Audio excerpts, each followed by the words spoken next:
This channel is made possible through the support of generous listeners just like you. If you would like to be a part of helping us bring our message of hope, peace, love, and spiritual truth to the world, please consider heading to experienceofthesoul.com/support, where you can join us as an ongoing patron or simply make a one-time gift. Blessings on the journey, dear friend. CCU Orlando, Natural Awakenings Magazine, and Unity of Nashville present The Authentic Spiritual Journey, a weekly show featuring real and practical spiritual conversations from diverse perspectives here on the Experience of the Soul podcast channel. Today, episode 76, What Do You Really Need? And now your host, Reverend Cynthia Alice Anderson. Hello and welcome to the Authentic Spiritual Journey. My name is Cynthia Alice Anderson and I am the host. And I'm here in 818 Studios with my producer. What is up, everybody? This is Dave Croft. Thank you so much for joining us for this episode of the Authentic Spiritual Journey here on the Experience of the Soul podcast channel. Hey, we're really excited too about the channel because we're going to have some new programs in December. We have new products coming out too. That's really exciting. We were partnering with several new people, and one of the partnering events many of you participated in, which was our T-shirt campaign. And I have one to show you right here. If you're watching, if you're driving, please don't look. Yeah, so Hey, tell you what, hold it up in front of the camera, Okay. and I'm going to go ahead and turn this into color just for half a second in 3, 2, 1, color. And black and white. All right. Very good. Very good. It's a purple, but, we shoot in black and white, so it's gray. Yeah, so it's just another shade of gray. Right.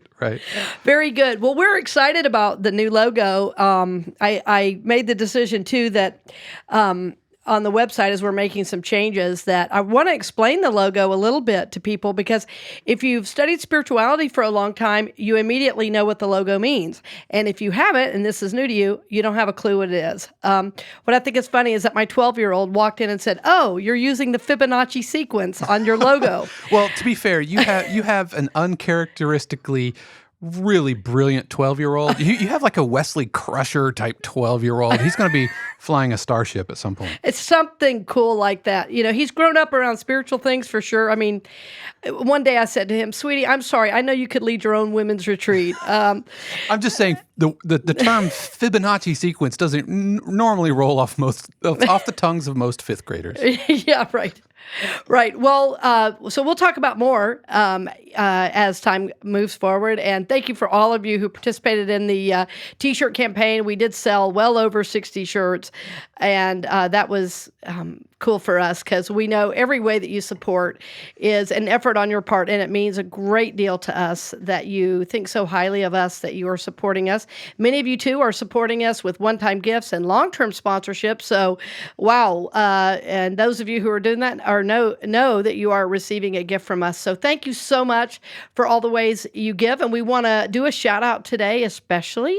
We are shouting out to Colorado, the great state of Colorado, where I was about a month ago. And I wanted to do a shout out there, not only because Colorado is gorgeous, and not only because I have wonderful friends there, but I made great friends on my way there on the plane talking about spiritual things. Everybody wanted my card. Everybody wanted to listen to the podcast. And I talked to men and women and several different races. There was someone from Sri Lanka, and they were all about it. They said, "We definitely want to know what you're doing." And I can tell you, I didn't look very impressive. I was in travel mode, and I was coming down with a cold. And so I felt very touched and honored that people were really interested in what we were doing on the show. Wow. And when I told them about the success, even more so. So, Dave, you have a lot to do with that. And our listeners, you have a lot to do with that. Absolutely. Thank you so much for your continued support of the channel. Yeah. It's hard to believe that we're about to go into 2020. Yeah. Wrapping up the last year of 2019. We've got lots of really cool things in store for 2020. Well, and we want to get right into it today. Dave, the name of our show today, what number are we on? Help me out. This is show 76. Yeah. Is that a certain spiritual number, 76? Well, 7 and 6, yeah, I could go crazy with you on that number, yeah. Okay, but I won't. We'll save that for another day. But the title is, which is what you were actually asking, was, what do you really need? What right now, I need a little bit more of that lineage coffee. So work your magic. Right. So we can get another coffee sponsored sponsored day. Right. What do you really need is a wonderful question to be asking oneself. What do you really need? So I want to encourage you as you go down the road, as you listen. Many of you have said, I do things around the house while I listen to the podcast. So if you're doing laundry, if you're walking around the house, if you're driving, just think about that for a minute. What do you really need? I have found this is a deeply spiritual question. What do you really need? I've had an interesting career in that I've been able to be with people in their happiest moments and in their saddest. Yeah. Whew, I don't know why that's making me tear up right now, but it is. Because you're a lover of people. I've been with so many people at end of life. And there's 3 things people need to hear. I love you, I forgive you, and it's okay to go. Right? So what do you really need? Is a great question to be asking. I think that question came out of my own experience, my own shift I'm making. I think so many of us want to achieve things, and I'm a big producer. I love to make things happen. I love to connect people, and I love to be busy. Well, what I've noticed is that I have made up stories about things I need, physical things, even connections with others. I've made up this story that I need certain things. But when I get real still and ask, what do I really need? It's actually a pretty short list. And this is a helpful and very spiritual question, because then the choices I make from that point forward are made with a lot more clarity, a lot more love of self, and of course, love of God. But what do I really need is a wonderful question to be asking on the spiritual journey, because it impacts every level of your life. What do I really need? If you're in a financial crisis or financial abundance, this is a wonderful question to ask about your financial life. If you're in a health challenge or you're at the gym every other day, this is a wonderful question to ask yourself about that aspect of your life. If you are, in dark night of the soul, or you feel like spiritually you're on fire, what a wonderful question to ask yourself. What do I really need? Because it's like everything gets real quiet when you ask that question in me, right? So that's a question I've been asking myself, and I want to encourage you to ask it. What do you really need? What do you really need? Now, is the undercurrent of that question, well, what's the least I could make do with? Or, you know what I'm saying? Like, as far as financially and... No, thank you for asking that question. It may mean that for somebody, but it doesn't mean that for me. I wrote about this, I believe, in one of my books. I think it was in my prosperity book, where there's a lot of people moving into this minimalist movement who are being happy with less, or having to be happy with less. It's really not about that, because for somebody being in abundance and having a lot might be really important on their soul journey for whatever reason. Like if you grow up with nothing, having can be a very important part of the journey that your desire takes you to. So it's not about what can I do without? It's a question of clarity of what do I really need? And my answer to that will be probably very different from yours, from any of our listeners, right? Because we always come back to, having authentic spiritual conversations. And so our life journey up to this point has really, been a wide variety of experiences, but your experiences are totally different from mine. So if you ask, what do I really need? The answer to that is going to be informed by everything that led you to that moment, right? So,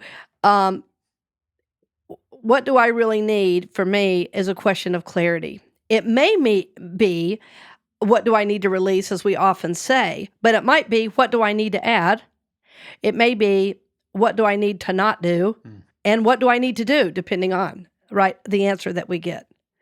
But the question really is a question of mindfulness. What do I really need? It'd be a wonderful question to ask when we sit down to eat. What do I really need? Right? Yeah, I'm on my own weight loss journey and all of that, and right. just yesterday on Sunday, we went and we ordered lunch on the way home, like we always do, and because I was hungry, I ordered too much food, knowing in my brain, knowing this is too much food, and yet I ordered it anyway. Shannon and I call it shark eyes. Like when you just, like in that scene in Finding Nemo when he smells blood and his eyes go all solid black. He forgets he's a vegetarian. Exactly. And so that's absolutely what happened. And so it was gyros specifically. And I want one. And I want another one. It. And yes, I want two. Haha. And there's one downstairs in the fridge, completely unopened, and the clock is ticking. And I don't want to waste that money. And right. Yeah. So I know exactly what you mean. Well, and the other thing I really see, in our culture, I do see a lot of consumerism. And so, when everything is one or two clicks away, I think we just what we're doing is we're consuming in place of feeling, You're reading my mail again and my Amazon addiction. Well, Dave.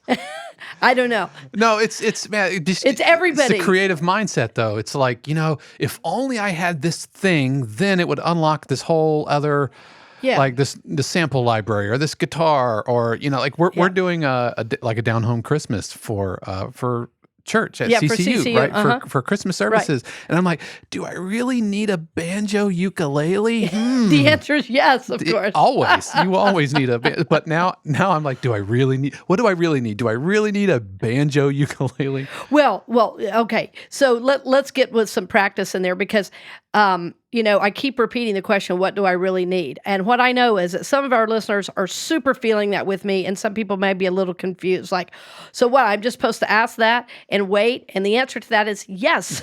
Yes, you're supposed to ask that and wait. And which means you've got to unplug, you've got to not fill every second with a device or with music or with, something going on. And I've realized that in our culture right now, that's kind of unusual. I've caught myself in the last few months going, oh my gosh, have I really been doing watching something and having a device in my hand for an hour? Like that's probably, I just know for me that's too much. That might work for somebody else, but for me that's too much, because I realize I'm not really then in either, one, my attention is so split. Well, about a month ago, I took some time off. Mm-hmm.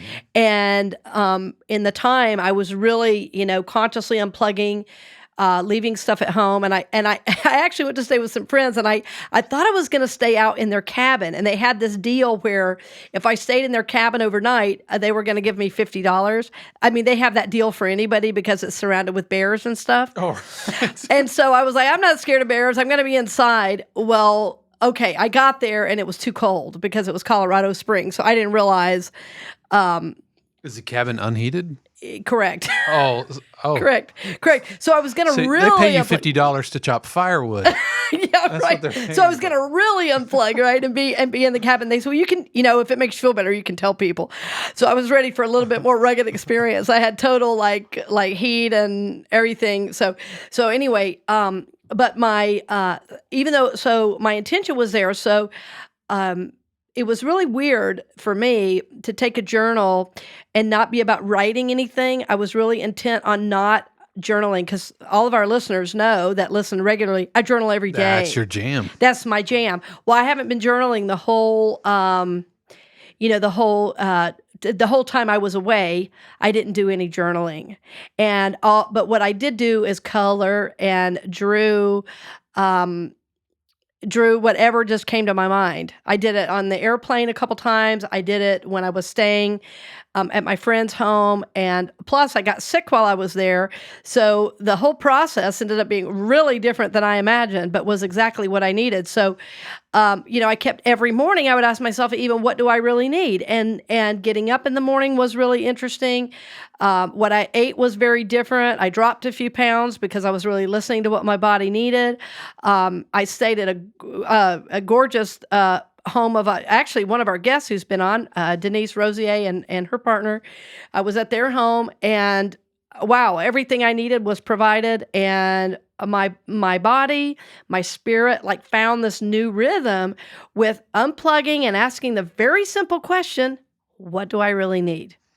When you got done, did you have like a backlog of journal entries that you just kind of poured out? No, no, no, no. But the I didn't. I didn't really, but it was weird in the morning to think, okay, I'm just going to make space, because even though the activity of spiritual journaling is a wonderful activity, it is still this for me this incredible amount of mental activity, and so for me to not have mental activity and to just like be in this kind of space of like, it just It reminds me of almost taking like a vow of silence or taking a yes. silent retreat, but it's you're taking a silent retreat from your own thoughts. Yes, yes, and I ended up playing guitar, quite a bit and singing quite a bit, and, I also went out, I'm really, putting back in some of my Native American practices.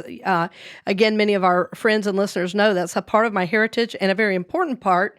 So when I was out in this beautiful land in Colorado, I would make special tobacco offerings and be with the trees, and wow, the amount of wildlife I was able to see. I saw a bobcat, I saw a deer, I saw a buck, I saw, hawks, I saw black squirrels. I mean, we just don't have black squirrels in Florida. So it just made a whole new rhythm come into my journey that was really needed. I have been too busy. I have been too scheduled, and this was a very, very important readjust for me. So the question, friends, really is, what do I really need? And then allowing space for that to answer, not trying to rush to that answer, but making space. And so, now that I am doing some work, still staying in that question has been very, very helpful too. Very, very helpful.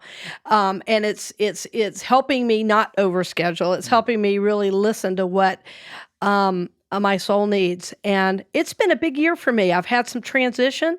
So I've had several shifts in my life, and it's really important, I'm sensing, to just really hear what my soul, what my spirit's needing to recharge, to regroup, to be able to do the work I'm called to do.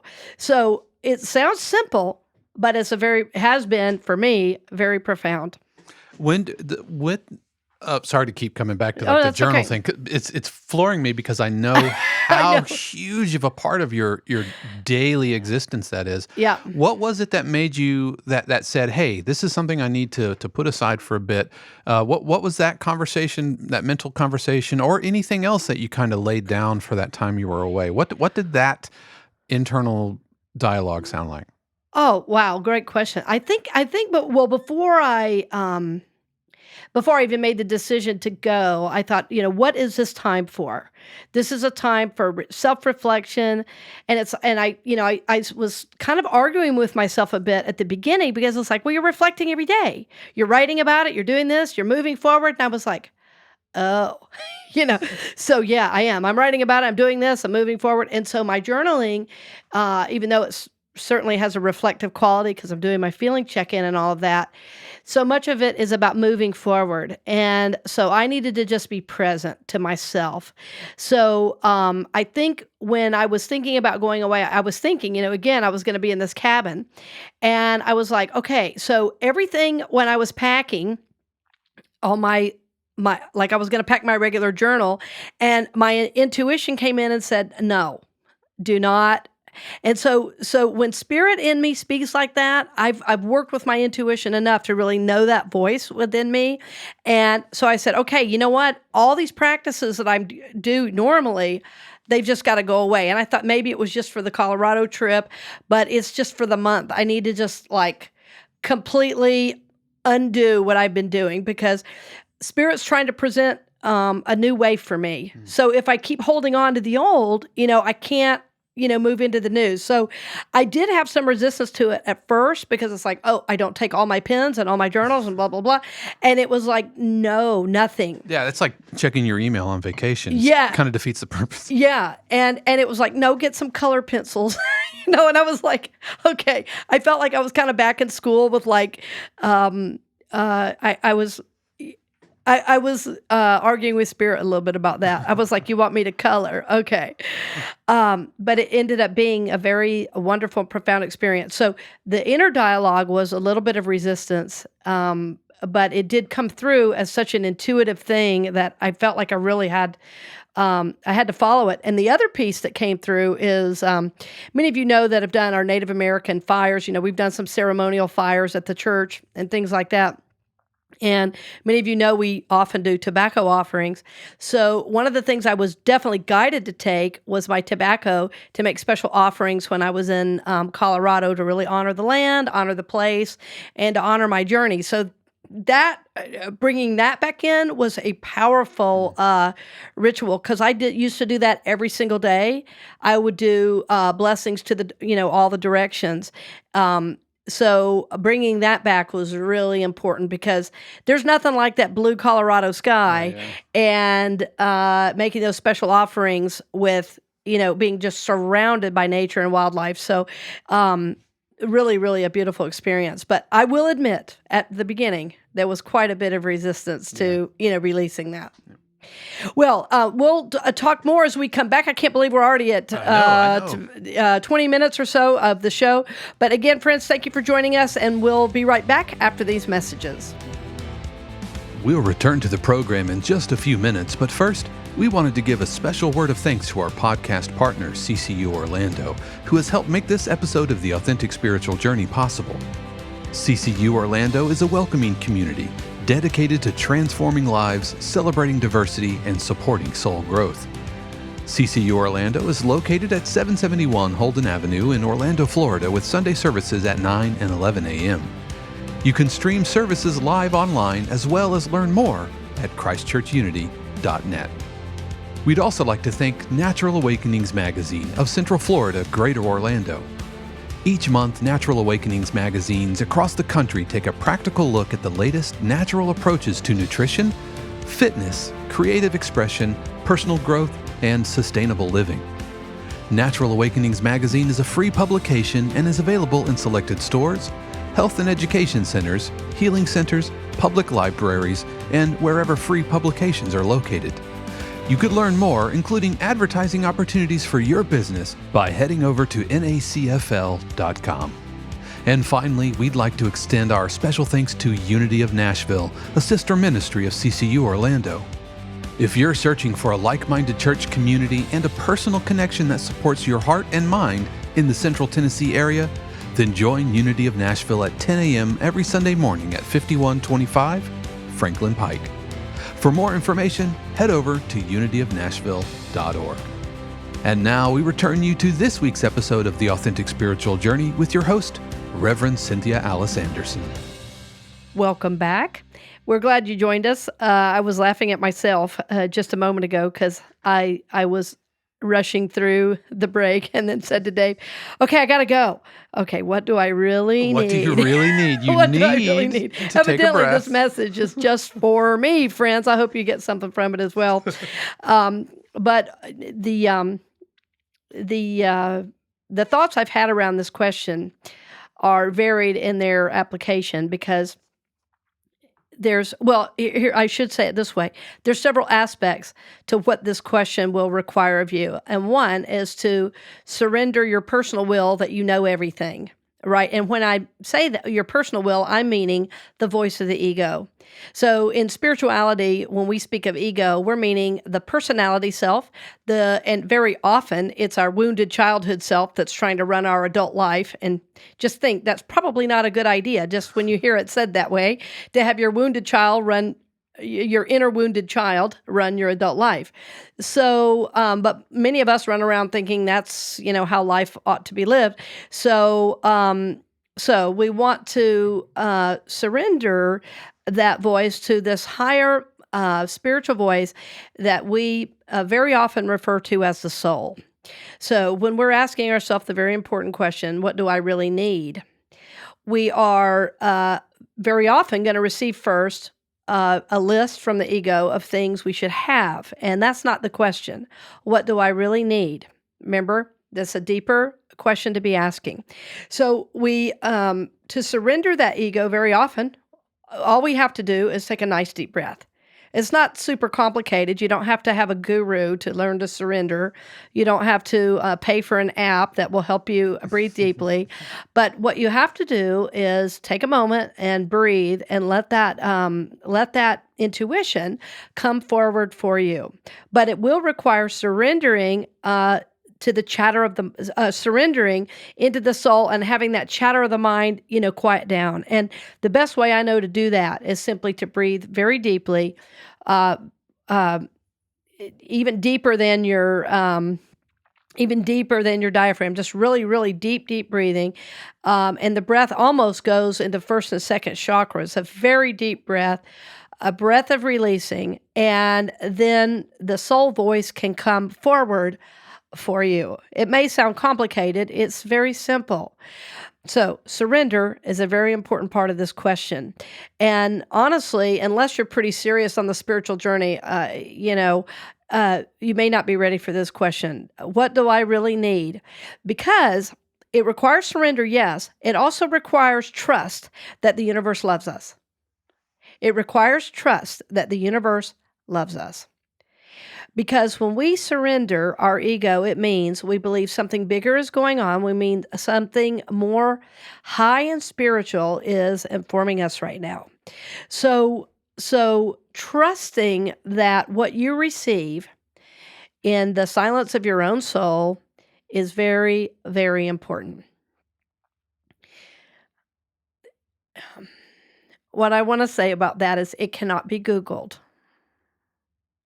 If you Google, what do I really need? I don't know what you're going to get, but please don't.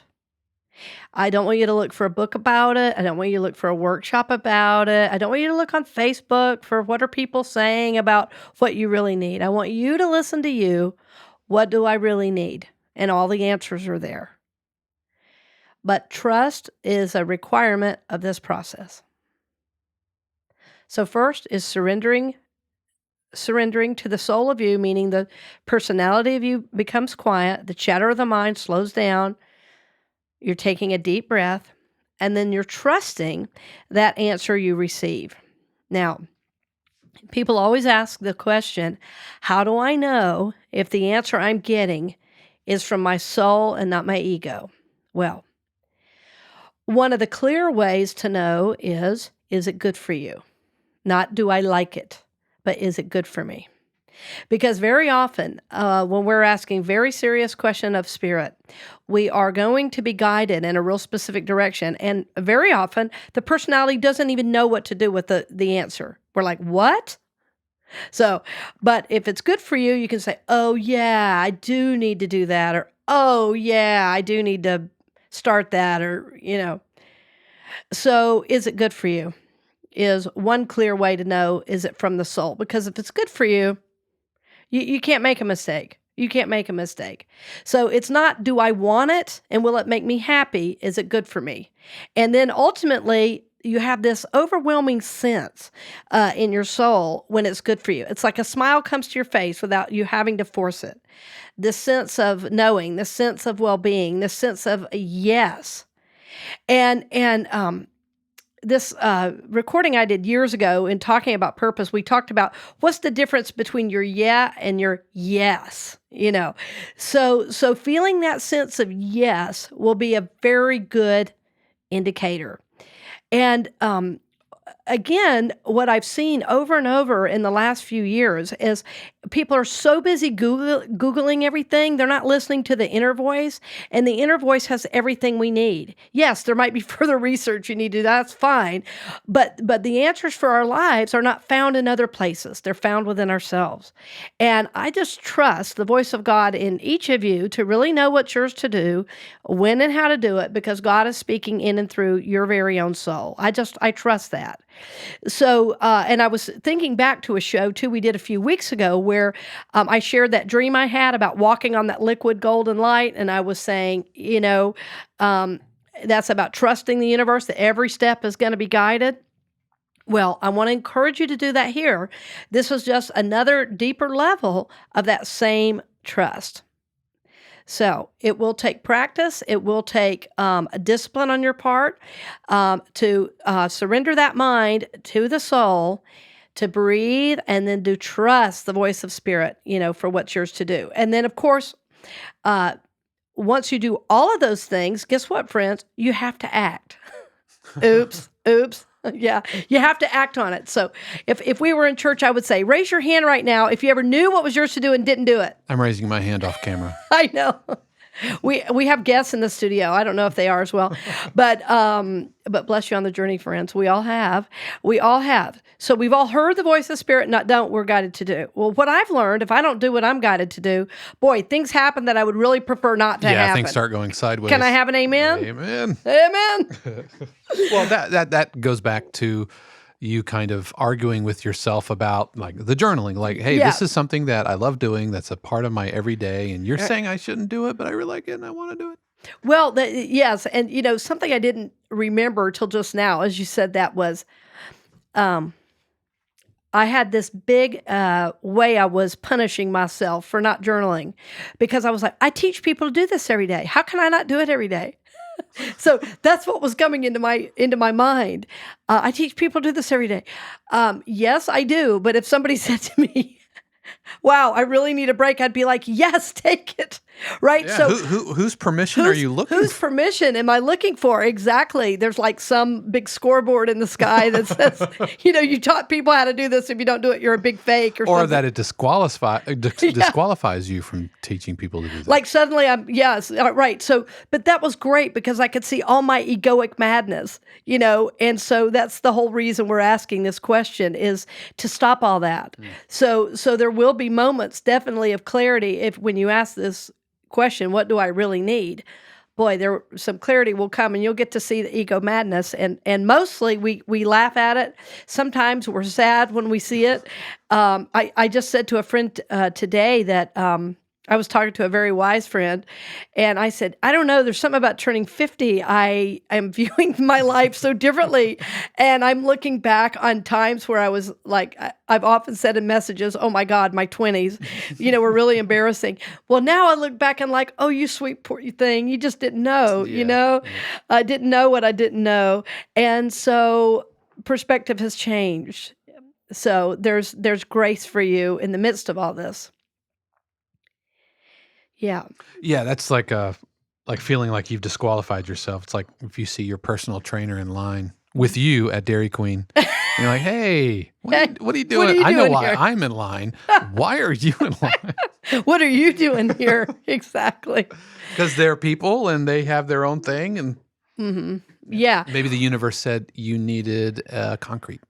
Yes, right. Sometimes you need a concrete. Sometimes you need ice cream. Yeah. So I want to really encourage you, friend, to ask this question. It's been really interesting, too, to walk with my mom in her Alzheimer's. And my mom and I cared for her mother with Alzheimer's in our home. And so at that time, I was a teenager. My grandmother moved in with us when I was 11 years old.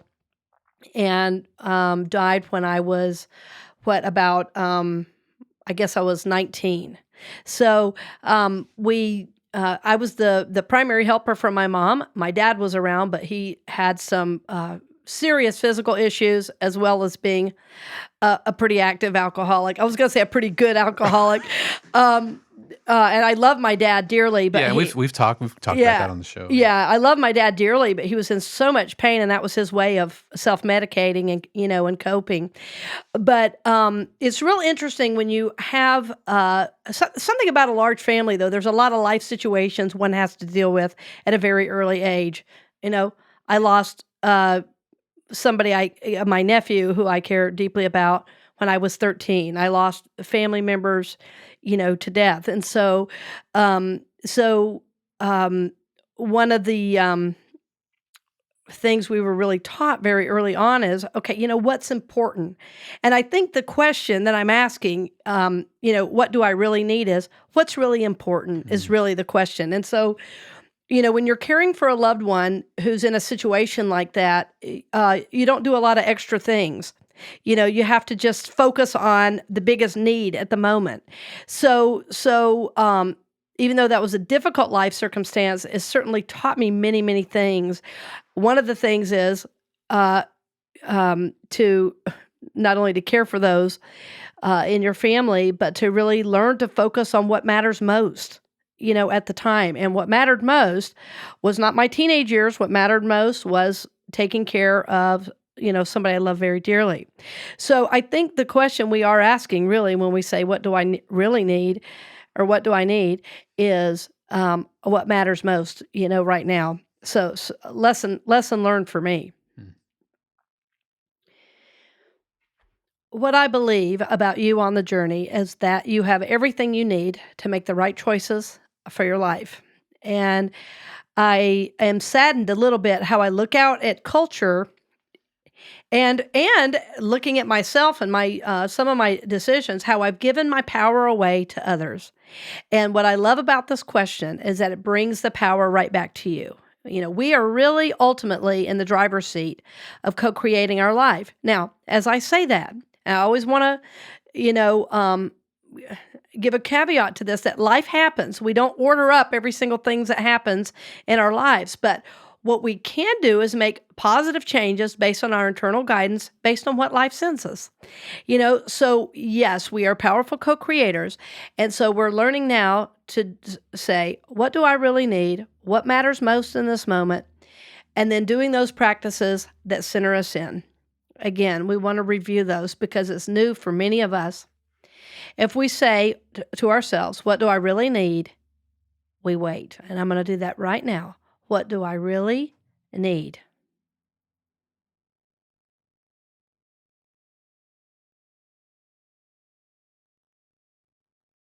And then as we breathe, a deep breath causes the ego to step aside. As long as you're not breathing, the ego runs rampant. But when we breathe, the ego quiets down, the body relaxes, the mind begins to clear, and then something new can come forward. Something new can come forward. Remember, we talked about surrender, and then we talked about trusting then what does come forward. Now, especially if you're very new to this, and even if you've been doing this a long time, what you know is sometimes as we ask for guidance or we ask for clarity, we don't get it right away. And I've had people say, am I doing it wrong? Because sometimes I meditate and I don't get anything. And I go, me neither. Great. You're like everybody else that meditates, Yeah. We often think, the Buddhist monks know how to do it and they don't have a monkey mind and they don't ever have to wait. We all are in this together. And what I've noticed is that the idea in meditating is not to get every answer. The idea in meditating is that we create this new way of being that we then take out into the world. And so the idea is that we're always open and receptive to receiving guidance, to receiving the voice of spirit in whatever way it might come, in whatever situation we may find ourselves. Often my mind come when I'm in the garden or doing dishes or doing something very, what may seem mundane, but very grounding to me, doing my family's laundry. It might be something like that where I'll really, receive an answer to something I've been working with because there's space. I'm not overthinking something. I'm not trying to make something happen. So I want to encourage you, if you're, going to join me in this process of what do I really need, and then waiting for the answer, that, there's no one way to do that. You might be in the bathtub, you might be in the shower, you might be driving down the road, you might even hear somebody say something and go, oh, that's it, which has happened to me many times. You might see something on a billboard and go, oh, there's my answer, right? So really just be open and aware for the way that Spirit speaks to you. The way Spirit speaks to Dave might be very different than the way, I hear guidance from Spirit.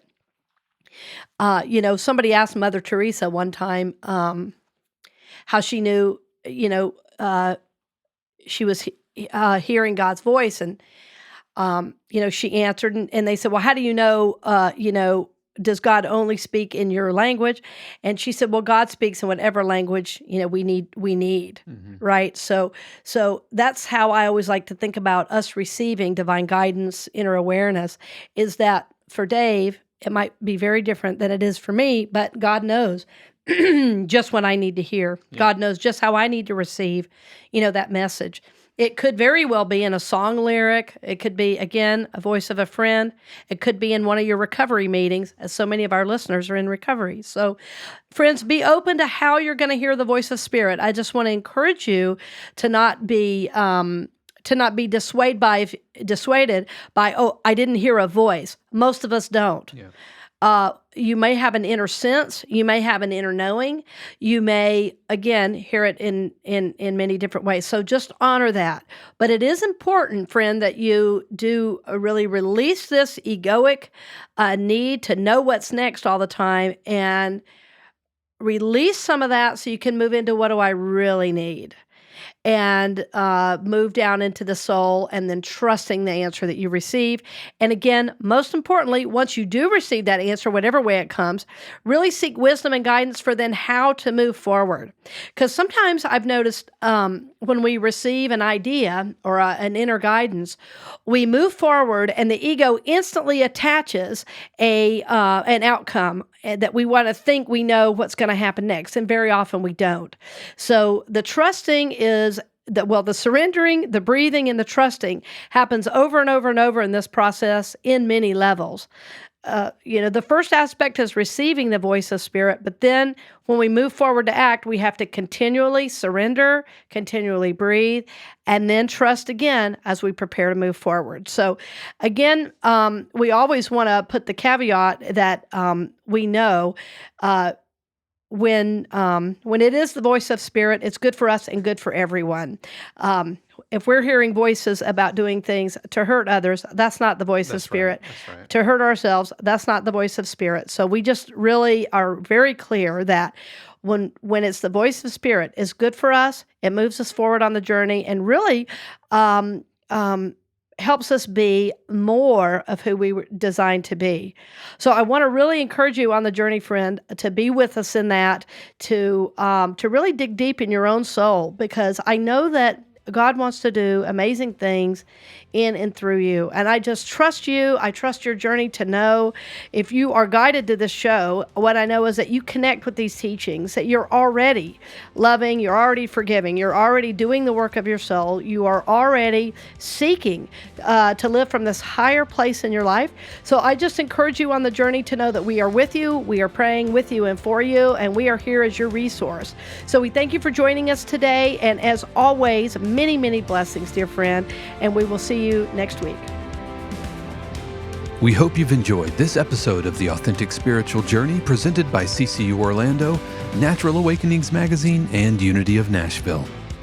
The Experience of the Soul podcast channel is also made possible through the continued support of our angel patrons, Dove Borland, Peter Gibson, Paul Caswell, J.J. Hamilton, Arlene Meyer, Kathy and Terry, Marcia Mott, Nora Miles, Diana Cox, Leslie Williams, Susanna Garcia, and Shayla Mount. The Authentic Spiritual Journey is copyright 2019, Cynthia Alice Anderson, all rights reserved. Our theme music is composed by Dave Croft and used with permission from RR Hot Publishing. The Experience of the Soul podcast channel is a production of 818 Studios.